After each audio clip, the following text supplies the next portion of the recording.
South Georgia Bassin here, and we're back with another video. This video is going to teach you how to catch summertime bass in your local ponds. Where to find them at. Yeah, where to find them and what you should be throwing, and kind of the structure and layout of the pond, how to overlook your pond and know what spots you should be fishing and what spots should hold the most fish. So, let's get into it. So, as you can see here, this pond has a lot of structure and there's weeds and stuff all around the pond. It gets deeper out in the middle. Yeah, and you can see it's kind of shallow up here, but it kind of slopes off to a deeper area. But this is a perfect pond example, because if you pull up to a pond like this, it should have bass in it, and because it's all covered around the banks, so it has perfect shading for them around the banks, and it's deep in the middle. There's a lot of structure out in the middle too. Yeah, a lot of structure. There's a lot of trees and stuff like that. So tons of moss in this pond too. That's a good thing. So you can also see that when you look around here. Right there. See, we got trees. There's also trees in the water, and there's a little bit of moss, as you can see, collecting around the water. That provides great structure for in the midday fishing it. You can just throw right up against that structure. There might be a bass hanging out, or throw down the line, down the bank, and you might have a bass fall in your bait because he's coming out of that cool water under the moss. So, off to you. Yeah.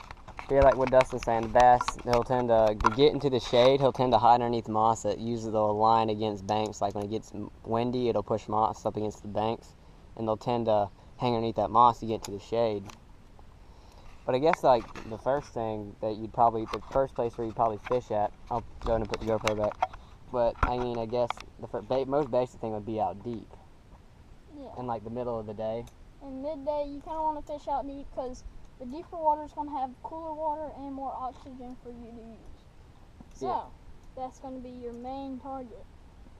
Yeah, out deep usually is almost always something really good. Depending on how deep your pond is, or like your lake, depending on where you're fishing at. This is mostly for pond though. If it's deep enough for a bass if it's deep enough for the water to be cool enough for a bass to still be happy, then it'll go through, usually if the weather's kind of stable, then they'll usually go through a period of feeding, and then they'll stop and feeding, and then stop and they'll feeding. Usually if you can predict the time of when they feed and when they don't, usually that's pretty good. But usually they'll stay out deep mostly during the summer days. But say it's not deep enough to for the water to stay cold, because like if it's only like 4 feet deep, yeah, cool. If it's not deep enough if the water's constantly hot the entire time, then because it's only like 3 feet deep, 4 feet deep, then the bass usually get really sluggish because they don't really want to bite, because I mean, like, everyone gets sluggish. They don't want to waste their energy, on something if it's measly kind of, and they don't know the outcomes of whether or not they're going to get it. It's basically like the same thing with humans. Like, you don't want to run when it's like 100 degrees outside. It's basically like the same thing with bass, except for they don't want to swim very fast when it's only like 5 degrees higher than usual. Yeah. But yeah, usually I think this pond gets like 5 feet deep very deep out there. Nowadays it's probably like 4.5, because it's so shallow now. It's probably 5 foot in the middle. I don't know. What do you think? Probably in the middle. Probably right out there is the deepest spot, and it's probably like 5 feet. 5, 6 feet. But that's a good depth for them, kind of. And if it's not, you can look around the banks. And the banks where a lot of your bites will come from also, and you can just flip into your nooks and crannies. Like right here, we have a little point, you could say, where the water is kind of, it drops off and it cuts back into here, and then you have the side bank coming around. And that's a perfect spot for bass to hide, right here in this hole and in this little cranny right here where it kind of caves in. That's a great spot for them to be at. And then also this moss bank right here. That's just like perfect cover for them. So that's cooler water, and that's where the bass are going to want to be. They're going to want to be where it's cooler. So that's a good spot to pitch and flip in there. Yeah, usually in the evening, it's great fishing for the shallows. In the evening, when it's like probably like 8, or like at least around here, we're usually around 8 probably like 30 minutes to an hour before it's gonna get like pitch black, it's like a great time to go fishing because it's just cool enough to where the bass start instead of being out deep, they start slowly making their way toward the shallows. And usually you can catch them either when they're in the shallows or when they're on their way to Yeah. getting to the shallows. And usually I find them hanging around some kind of a tree or something when they get in shallows, some kind of structure either nearby or they'll be in it. Usually they're Something they nearby can it. locate to. Like, I mean, if Some kind I'm of a out point. there, I'm not gonna want to be sitting in the middle around something that there's no structure around, something that I can't locate to and have a reference point. I want to be close to something. And then another thing is the best times to fish a pond in the midsummer is morning or evening, because that's going to be your coolest temperature, and your coolest temperature is going to draw the bass in. So that's your main target, is try to hit for that. If not, you want to hit deep or any cool pockets, you could say. Yeah, I guess now we can talk about what you use for midsummer. Midsummer, you kind of want to go finesse. You kind of want to throw something with a small presentation. Yeah, Right here, I have one of the Daniels meatheads.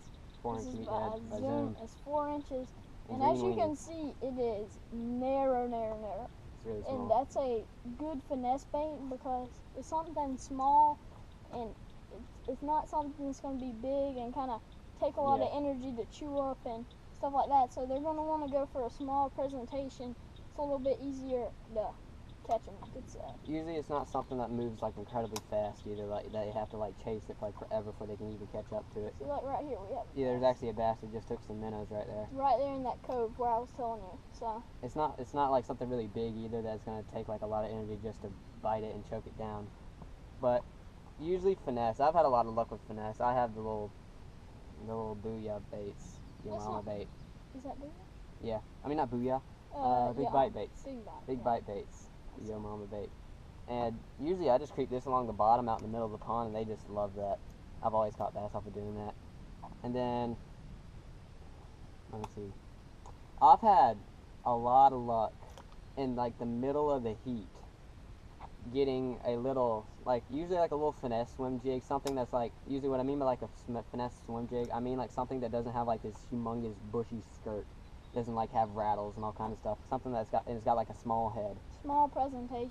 Yeah, and what I'll do is I'll get like a small little finesse jig, a skirted jig head, and then I'll just put like a little Rage Craw trailer on it, and I'll cast it out in the very deep, and I'll just reel it in slowly back, and they just love that. And it's not like I'm bumping it, I'll just reel it slowly out in the middle of the heat though and deep. They just love that when you just cast it out there and just reel it back in slowly. Another good way to catch fish is if you have a pond and, like, for reference, way back here in the back there's a pipe and there's also a grass mat. That's a perfect spot for a frog. If you can get a frog in somewhere like that, because most of the time your bass are going to be hanging under anything that's cooler, like we've been saying, so they're going to hang under those mats. So if they see a frog pop across, like right on top of their head, then they're like, snap, that's an easy meal, I'm going to take that. So you want to just kind of, go natural and match the hatch kind of deal, like Mystery Tackle Box says. Yeah. Usually if it's like really bright, like sometimes like I could still be 90, 95 degrees, but there's be clouds over it, so it can make it dark. If it's a very bright day, you want to go natural, all natural colored baits.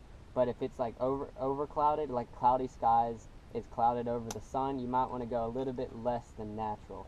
Maybe something else than just like your everyday natural bait that the bass might see every day. Yeah, you might want to go, When it's cloudy, you want to use something that's not natural, frog wise.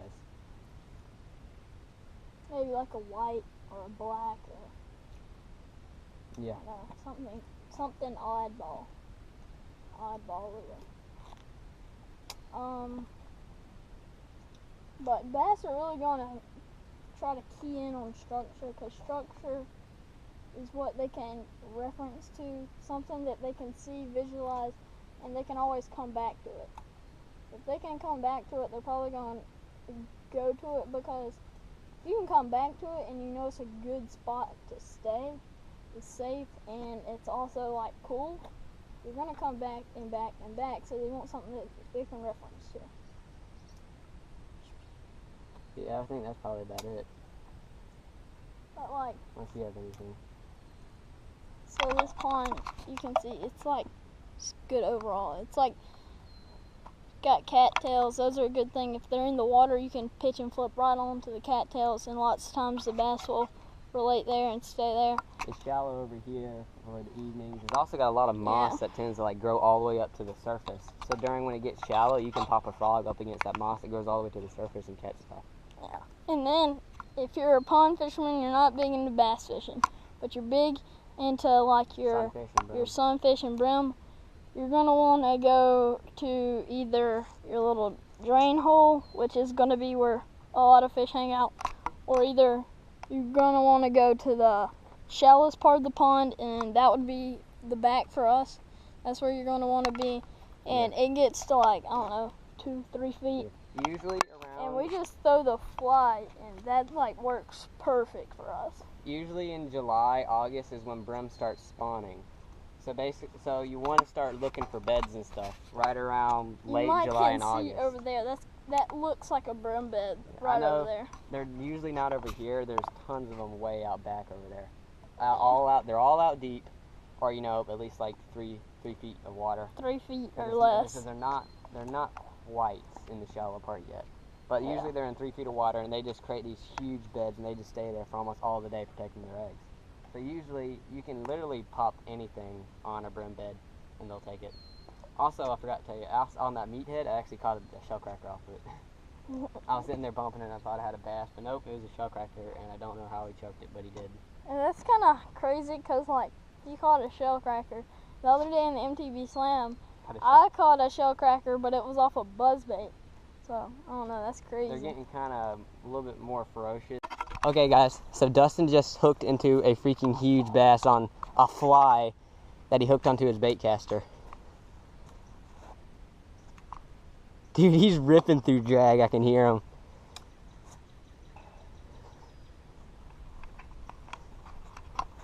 On a freaking fly that's on his bait caster. Dude, I see him out there. There's moss like all up on him.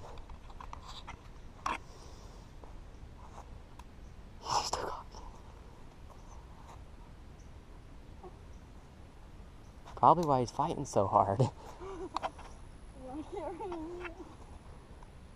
think I legally set him. I think I legally got him. You probably went to go get for it, and he probably missed it. He could have missed it, and I could have snagged him, but I don't know. I'm pretty sure you went for it. Daniel, get right here, get down. What? When I reel him in, I want him to come in. Okay, I think I got him still. Is he on? Well, if there's a pretty good amount of pressure on, try and like set the hook or something again to make sure he's still on. Oh yeah, he's on. He's on. Dude. Oh. Dude, get down, because I'm fixing to bring this baby in. Oh my gosh, dude, look at him. Yeah, he's snagged. He's snagged, bro. I snagged him. Dang, so when he hit it, he swiped it. That snagged him. When he went to hit Dustin's bait, he swiped it, and Dustin actually hooked him in the back. Dude, get down. He's coming in. How is he still on like a freaking fly that snagged him? I had a treble hook on in case he hit it, because I didn't know it would come off. Here, get down. Grab him, Daniel. Grab him. Holy crap. Gosh. Grab him, Daniel. Grab him, Daniel. Grab him. Oh my god. I'm trying to. He won't stop me. Just pull line in. Dude, look at this bass. Oh my god. Bro, that was on the fly. That wasn't even in the treble hook. Dude, this is 10 pounds. That's not 10 pounds. Dude, this is way bigger than the one I caught the other day. Well, weigh them really quickly. Dude, okay. I grabbed that thing. I was like, holy crap, this thing could eat my entire hand. I mean, like, this is my hand. This is his mouth. Oh, crap, he got hit me. Okay, like when put the GoPro up. Oh my god. You want to say anything about him? So, hold on, I'm going to go to Dustin's bait really quickly. Okay, so I'm using a little fly, a rinky dinky. He was going for a small warmouth. And he's using a little streamer is what it looks like with a treble hook on the back. Yeah, I have the treble hook in case I just in case he bit it, because there's such a small hook on that fly. It wasn't sure if he'd be able to actually get a hook set on that bass, and he went to take it, and then I'm watching for him. He went to take it and he swiped it on accident, but Dustin thought he took it, and when he went to set the hook, boom, he thought he had it in the mouth, but no, it swiped him right on the back. That's a huge bass though. Like